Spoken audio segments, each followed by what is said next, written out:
आपके स्टार्ट होते हैं शॉर्ट आंसर टाइप यानी लघु उत्तरीय प्रश्न। इसमें जो पहला क्वेश्चन है वो कहते हैं कि स्थिर वैल्यू तथा गुरुत्वीय पारस्परिक क्रियाओं के बीच दो समानताएं तथा दो विषमताएं बताइए। तो कभी कभी क्वेश्चन को इस तरह घुमा के दिया जाता है कि बच्चे कंफ्यूज हो जाएं। तो वास्तव में ये दोनों बल हैं, एक तो आकर्षण बल है और दूसरा इसमें वैद्युत बल है। दोनों के बीच में दो दो समानताएं और दो दो असमानताएं पूछते हैं। तो यहाँ पर देखेंगे, सबसे पहले हम समझेंगे समानताएं। न्यूटन के नियम से किन्हीं भी दो कणों के बीच लगने वाला आकर्षण बल क्या होता है जी? न्यूटन के नियम से Fg इक्वल टू होता है capital G m1 m2 upon r square Newton. और दूसरे में क्या होता है जी? कूलाम के नियम अनुसार किन्हीं भी दो आवेशित कणों के बीच कार्य करने वाला वैद्युत बल Fe बराबर होता है 1/4 pi epsilon not into Q1 into Q2 upon r square. दोनों न्यूटन में, ये वाला बल भी न्यूटन में है और ये वाला बल भी न्यूटन में है, मात्रक दोनों का न्यूटन ही है। तो अब हम क्या देखते हैं, इनमें जो आपका न्यूटन का नियम है उसमें स्टार्टिंग में ही एक नियतांक दे रखा है या नियतांक इन्होंने प्रयोग किया है। और कूलाम के नियम में भी स्टार्टिंग में नियतांक प्रयोग किया है। ये पहली समानता हो गई। दूसरी समानता क्या हो जाएगी जी? दोनों का द्रव्यमान है और द्रव्यमानों का हो रहा है गुणनफल। दोनों कणों के द्रव्यमानों का गुणनफल हो रहा है। और कूलाम के नियम में दोनों आवेशों की मात्राओं का गुणनफल हो रहा है। तो यह भी एक समानता है।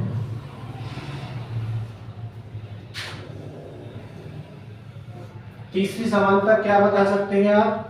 दोनों बल आवेशों के अथवा कणों के बीच की दूरी के वर्ग के व्युत्क्रमानुपाती होते हैं। अर्थात नीचे r स्क्वायर है यहाँ पे भी और नीचे स्क्वायर है r स्क्वायर है यहाँ पर भी। तो ये भी एक समानता हो जाती है। अब हम समझेंगे असमानताओं के बारे में।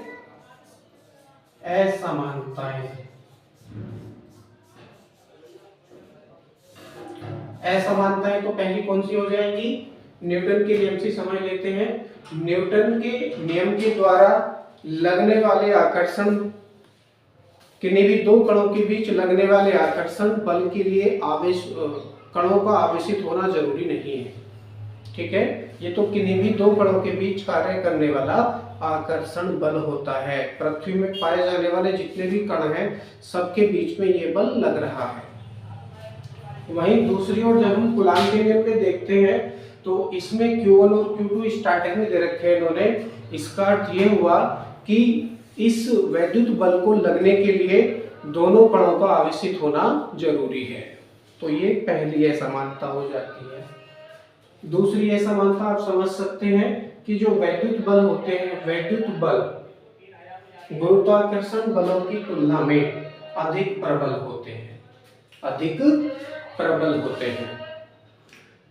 आप इसको इस उदाहरण से समझ सकते हैं। जब आप कंघा करते हैं अपने बालों में तो घर्षण के कारण कंघा आवेशित हो जाता है। अब आप उस आवेशित होने वाले कंघे को कागज के छोटे छोटे टुकड़ों के पास यदि लेकर आते हैं तो कागज के टुकड़े कंघे की तरफ आकर्षित हो जाते हैं। इसका अर्थ ये हुआ कि वैद्युत बल इतने प्रबल होते हैं कि वे कागज के छोटे छोटे टुकड़ों को गुरुत्वाकर्षण बल के विरुद्ध उठाने की क्षमता रखते हैं। तो ये दूसरी असमानता हो जाती है।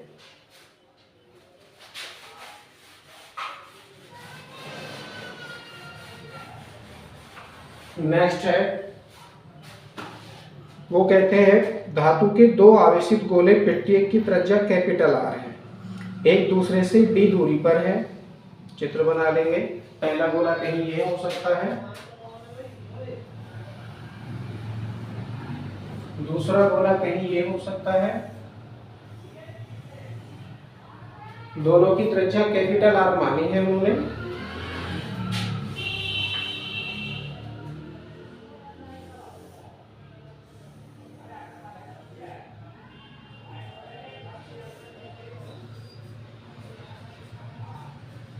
कैपिटल आर, और इसकी भी त्रिज्या इन्होंने क्या मानी है, कैपिटल आर।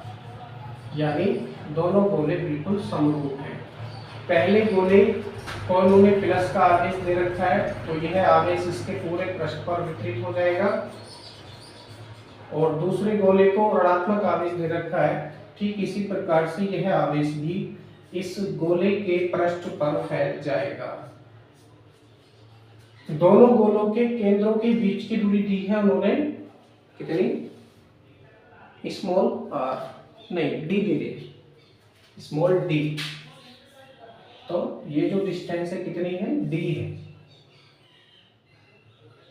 चलो हाँ ऐसी करो, और ये डिस्टेंस स्मॉल डी दे रखी है। और क्या दे रखा है इन्होंने, डी दोनों गोलों की त्रिज्याओं के योग से भी ज्यादा है, अर्थात डी ग्रेटर देन 2r। ये दिया है क्वेश्चन में उन्होंने। आप यदि दोनों गोलों की त्रिज्याओं को ऐड करते हैं अर्थात जोड़ते हैं तो r प्लस आर क्या बनेगा, 2r बनेगा। तो जो बीच की दूरी है, इन दोनों गोलों के बीच की दूरी है, वो इन दोनों गोलों की त्रिज्याओं के योगफल से कहीं ज्यादा है। इसका मतलब ये भी हो सकता है कि गोलों की त्रिज्याएं इतनी कम है कि आप इसको नगण्य मान के छोड़ सकते हैं। किसी भी कैलकुलेशन में इनकी त्रिज्याओं का कोई भी कार्य नहीं होगा। सच में दे दिया उन्होंने पहले। और आगे क्या दिया है, एक पर प्लस क्यू आवेश है तथा दूसरे पर माइनस क्यू, जैसा कि चित्र में दिखा रखा है।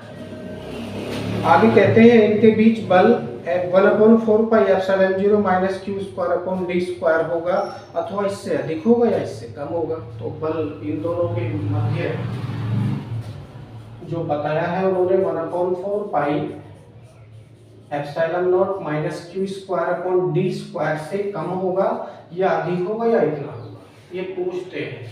तो ध्यान देंगे दोनों ही आवेश विजातीय हैं, आवेश विजातीय हैं, और विजातीय होने के कारण ये एक दूसरे को आकर्षित कर लेंगे। अर्थात दोनों गोलों के बीच में कौन सा बल लगेगा जी, आकर्षण बल लगेगा। आकर्षण बल लगने के कारण ये दोनों एक दूसरे की तरफ चलना शुरू कर देंगे, और ये मिल जाएंगे। एक ऐसी स्थिति आएगी कि ये मिल जाएंगे। मिलने के पश्चात आवेशों का पुनर्वितरण होगा। आवेशों के पुनर्वितरण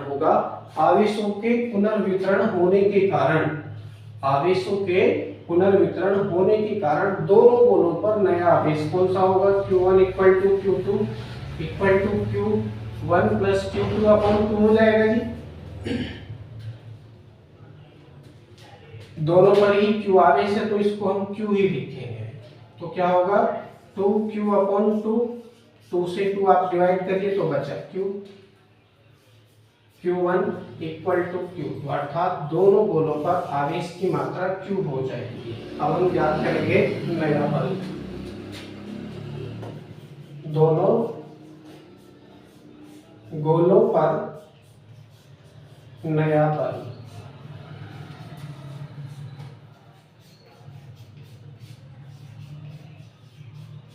कूलाम के नियम से आप लिख सकते हैं F' = 1/4 pi epsilon not Q × Q करके, पहला आवेश Q1 और दूसरा आवेश Q2 और दोनों की वैल्यू है Q, तो इसको Q × Q करके आप लिख सकते हैं। अपॉन में r² है, अब r के स्थान पे है इन्होंने d का प्रयोग किया है, d दे रखी है तो d² न्यूटन में। अब क्या करेंगे, Q से Q का मल्टीप्लाई होगा तो ये कुछ ऐसे हो जाएगा 1/4 pi epsilon not Q² upon d² Newton में। अब ये तो नया बल हमारे पास में आया है और ये उन्होंने दे रखा है क्वेश्चन में पहले से ही। अब यहाँ पर केवल माइनस चिन्ह का अंतर है, इस माइनस चिन्ह को यहाँ भी हम लगा सकते हैं। F = -2 में लगा लो 1/4 pi epsilon not Q² upon d² भी आप इसको लिख सकते हैं। तो पहला बल क्या है जी, ऋणात्मक है। पहला बल ऋणात्मक है और दूसरा जो बल है वो धनात्मक है, क्योंकि इसमें कहीं पर भी कोई माइनस चिन्ह नहीं आया। तो इसका मतलब ये होगा कि जो नया बल होगा इन दोनों गोलों के बीच में वो पहले बल से अधिक होगा, पहले बल से अधिक होगा, यही इन्होंने पूछी है। और अधिक इसलिए भी होगा, दूसरा कारण ये भी आप बता सकते हैं, क्योंकि दोनों गोलों पर पहले प्लस और माइनस का आवेश था। जैसे ही ये एक दूसरे की तरफ आकर्षित होंगे, दूसरे की तरफ आकर्षित होंगे, तो इनके बीच की जो डिस्टेंस है वो कम होती चली जाएगी। अब आप ध्यान देंगे, जब डिस्टेंस कम होगी, दोनों गोलों के बीच की डिस्टेंस कम होगी, तो उनके बीच लगने वाला आकर्षण अथवा प्रतिकर्षण बल बढ़ जाएगा। अब चूंकि यहाँ पर एक पर प्लस दूसरे पर माइनस का चार्ज दे रखा है इन्होंने, तो यहाँ पर जो बल लगेगा वो कौन सा लगेगा, आकर्षण का। तो दोनों गोलों के बीच में आकर्षण बल बढ़ता जाएगा जब ये दोनों एक दूसरे को आकर्षित करेंगे। तो ये दूसरा कारण भी है। तो दूरी घटने से बल बढ़ेगा, दूरी घटने से बल बढ़ेगा। अगले क्वेश्चन में वो कहते हैं दो स्वतंत्र बिंदु आवेश प्लस क्यू तथा प्लस 4q तथा प्लस q दूरी r पर रखे हैं। एक तीसरे आवेश का मान चिन्ह व स्थिति ज्ञात कीजिए जिससे कि संपूर्ण निकाय साम्य अवस्था में हो। अब साम्य अवस्था में हो या संतुलन में हो, बात एक ही है। तो दो आवेश दे रखे हैं, उन्होंने चित्र बना लेंगे।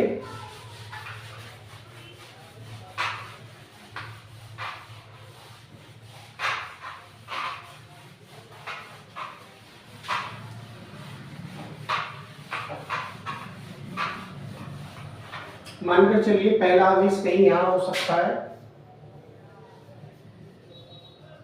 और इसको हम नाम दे देंगे बिंदु ए। इससे कुछ दूरी पर दूसरा आवेश कहीं ये हो सकता है, इसको नाम दे देंगे हम बिंदु बी। ओके, पहले आवेश को Q1 मान लेंगे, दूसरे को Q2 मान लेंगे।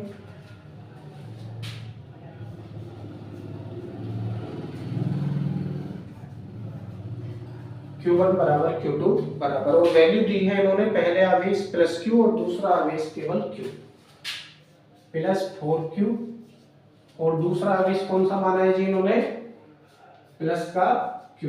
तो ये भी हम इसमें लिख देंगे, दर्शा देंगे। बिंदु A और बिंदु B पर ये दोनों एक दूसरे से मानकर चलिए दूरी r पर स्थित है, और ये दे भी रखा है क्वेश्चन में। तो इन दोनों के बीच की जो दूरी है वो स्मॉल r है, स्मॉल r। तो चित्र कुछ इस तरह से बनेगा पहली कंडीशन में। अब दूसरी कंडीशन क्या रखी है उन्होंने, वो कहते हैं कि एक तीसरे आवेश का मान चिन्ह व स्थिति ज्ञात कीजिए। देखिए बहुत सारी चीजें पूछ ली इन्होंने, एक तीसरे आवेश का मान पूछ लिया, उसका चिन्ह पूछ लिया और उसकी स्थिति यानी बीच की दूरी पूछ ली कि पहले आवेश से कितनी दूरी पर रखेंगे कि यह पूरा निकाय संतुलन में रहे या साम्य अवस्था में रहे। मानकर चलिए जो रखा जाने वाला आवेश है वो कैपिटल Q है, कैपिटल Q है। अब यहां पर मानकर चलिए कैपिटल Q आवेश रख दिया है, जिसकी पहले आवेश से दूरी मानकर चलिए x है। अब r तो दे रखी है, अब ये डिस्टेंस आप x मानेंगे, तो अगली कितनी बचेगी, r माइनस x बचेगी, r माइनस x। अब जो दे रखा है उसको लिखेंगे according to diagram Q1 equal to 4Q तथा Q2 इक्वल टू Q। ये दे रखा था क्वेश्चन में R1। अब आप इसको R1 कह सकते हैं, इसको R2 कह सकते हैं। इक्वल टू क्या माना है हमने, x माना है, और R2 बराबर क्या हो जाएगा, R2 बराबर हो जाएगा R माइनस x। तब हम क्या करेंगे, आवेश Q1 तथा कैपिटल Q, आवेश Q1 तथा कैपिटल Q के मध्य लगने वाला बल।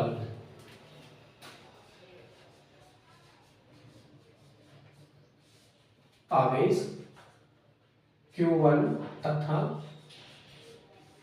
कैपिटल Q के मध्य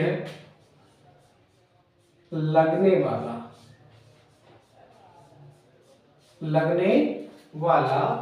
वैद्युत बल।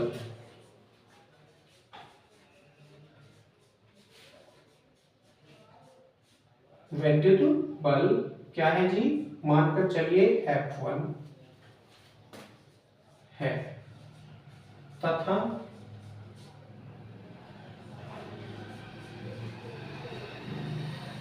आवेशों लिखो, इसको पहले भी आवेशों में लिखो। आवेशों अब कौन कौन से आवेश बचे, कैपिटल Q और दूसरा आवेश बचा Q। आवेशों कैपिटल Q तथा Q2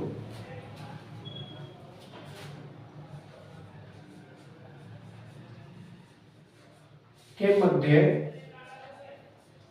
लगने वाला वैद्युत बल।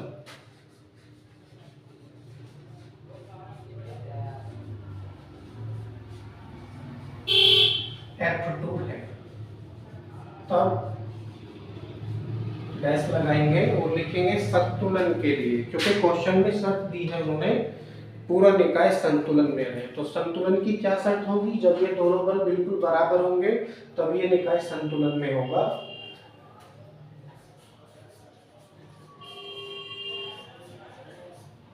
संतुलन के लिए लिखेंगे F1 equal to F2। F1 equal to F2। F1 की वैल्यू क्या है जी, फॉर्मूला ओपन करेंगे इनका 1/4 pi epsilon not Q1 upon R1 square. ठीक वैसे यहाँ पर F2 की वैल्यू होगी 1/4 pi epsilon not Q2 upon R2 square. नियतांक है तो नियतांक कट जाएंगे बीच में, बिल्कुल दोनों तरफ बिल्कुल बराबर है। और जो बचेगा उसको लिखेंगे Q1 अपॉन R1 स्क्वायर और यहाँ बचेगा Q2 अपॉन R2 स्क्वायर। अब हम यहाँ पर ये वैल्यू रखेंगे और आगे कैलकुलेशन करेंगे तो प्राप्त होगा। मैं इसको यहाँ करता हूँ। Q1 की वैल्यू आपके पास है 4Q अपॉन R1 की वैल्यू आपके पास है X। R1 की वैल्यू X, तो X का स्क्वायर इक्वल टू, ऐसे यहाँ पर Q2 की वैल्यू है जी आपके पास Q अपॉन, और यहाँ पर जो R2 है उसकी वैल्यू R माइनस एक्स का स्क्वायर है, तो इसको लिखेंगे R माइनस एक्स का होल स्क्वायर करके इस तरह से। तो कुछ कटेगा यहाँ पर Q से Q कटेगा और यहाँ बचेगा 4/x square. 4/x square equal to, और यहाँ बचेगा 1, क्योंकि Q से Q कितनी बार कटा है, 1 बार कटा है। और 1 को आप इस तरह से लिख सकते हैं 1/r माइनस एक्स।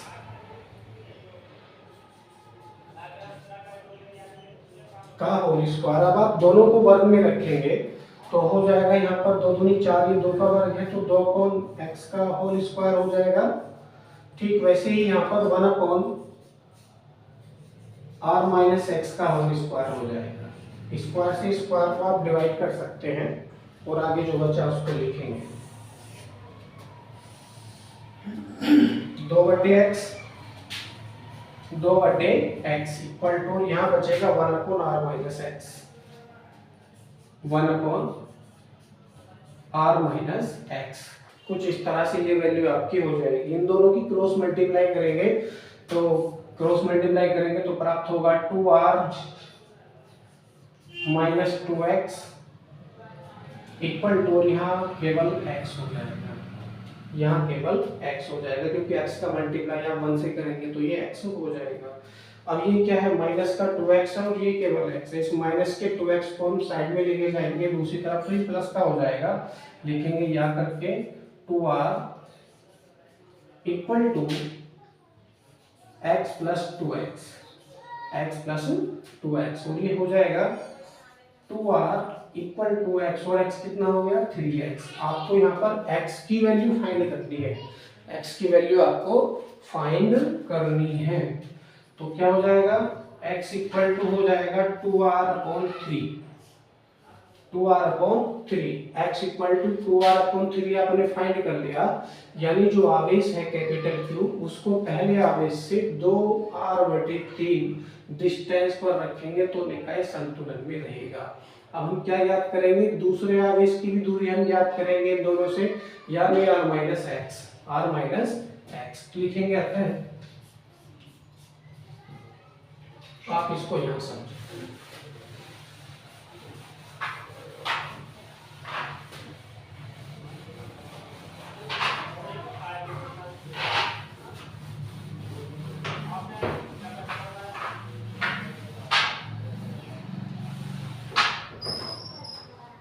अब आपने किसकी वैल्यू फाइंड की है, यहाँ पर r1 की वैल्यू फाइंड की है जो कि x है, और x का मान 2r/3 आपको प्राप्त हुआ है, 2r/3। अब इसी प्रकार से आप r2 की वैल्यू फाइंड करेंगे इसका यूज करके, तो प्राप्त होगा आवेशों, अतः आवेशों, कौन से आवेश बचे हैं, Q और Q2,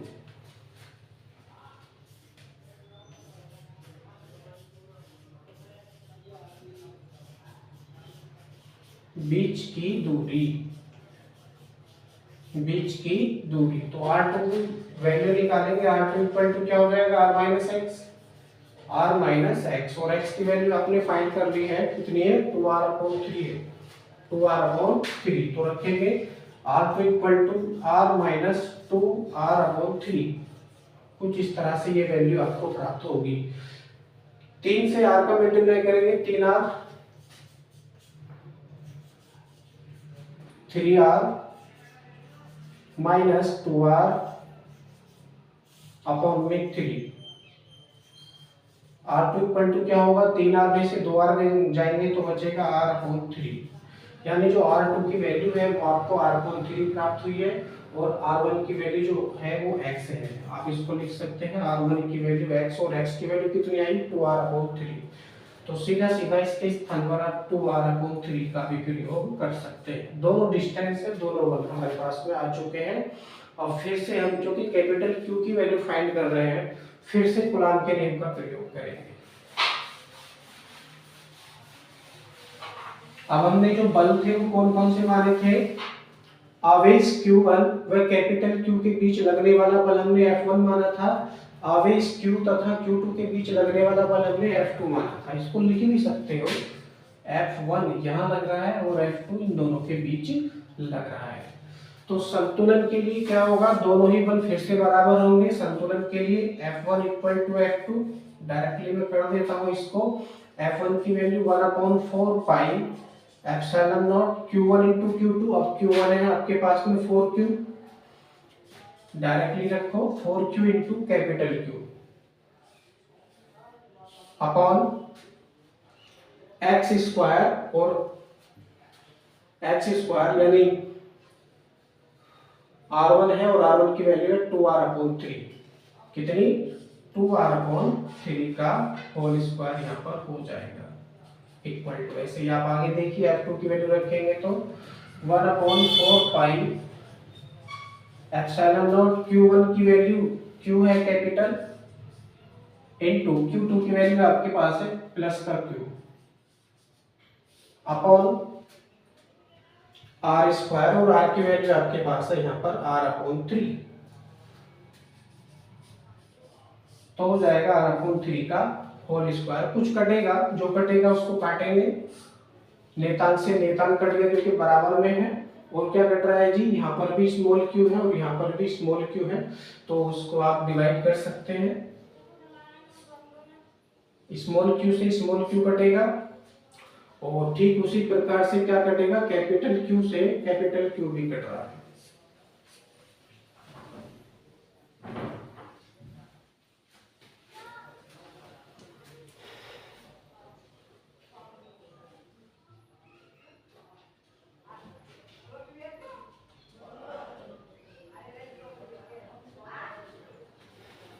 प्लस क्यू है, क्यू का संतुलन में नहीं होगा। 4Q के संतुलन के लिए क्या होगा जी, 1/4 4 small Q into Q capital Q, और 4Q into 4Q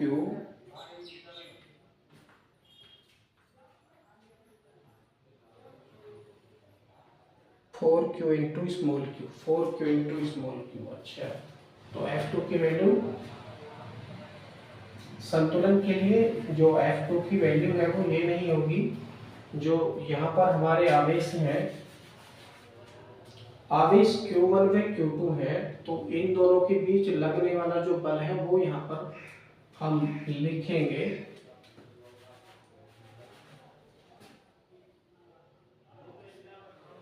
4 capital Q, sorry 4 small Q into capital Q, इस तरह से चल रही है वैल्यू। और आगे क्या होगा, Q1 इंटू Q2, Q1 की वैल्यू 4Q और Q2 की वैल्यू आपके पास में प्लस 4Q।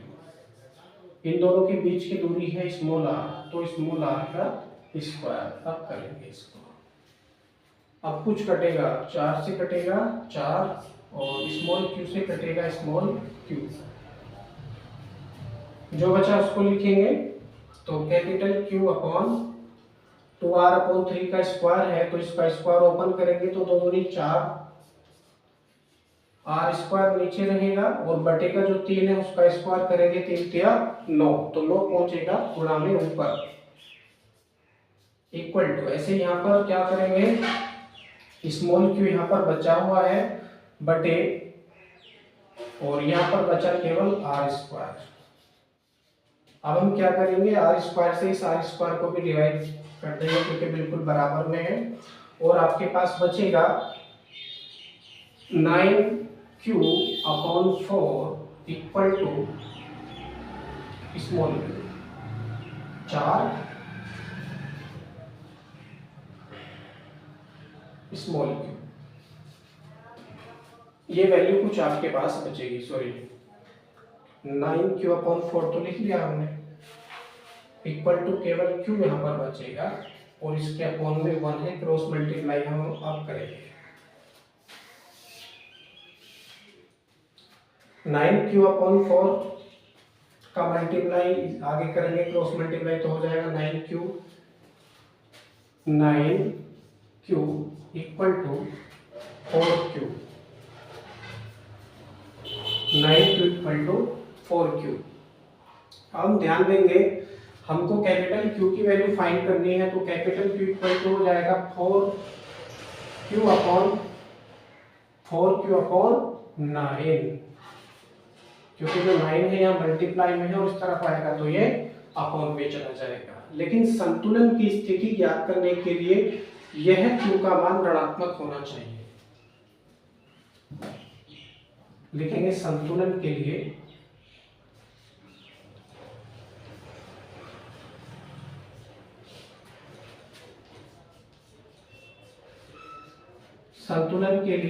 क्या होना चाहिए, Q का मान ऋणात्मक होना चाहिए, यानी Q equal to -4Q upon 9 होना चाहिए। क्यों होना चाहिए जी, क्योंकि जो Q1 और Q2 है दोनों की वैल्यू प्लस है, इन दोनों आवेशों के मध्य इस समय प्रतिकर्षण बल लग रहा है, तो संतुलन निकाय में करने के लिए जो आवेश तीसरा है कैपिटल Q उन्होंने प्रयोग किया है उसकी वैल्यू भी माइनस होगी। अब ये दो बल बनेंगे, दो युग्म बनेंगे, तो Q1 और कैपिटल Q का युग्म बनेगा जिसमें ये तो प्लस का है और ये माइनस का हमने कर लिया है, तो इन दोनों के मध्य आकर्षण बल लगेगा। ठीक इसी प्रकार से ये माइनस का Q है तो ये Q2 प्लस का है, तो इसके मध्य भी कैसा बल लगेगा जी, आकर्षण बल लगेगा। दोनों ही बल आकर्षण के रहेंगे जिसके कारण निकाय संतुलन में हो जाएगा।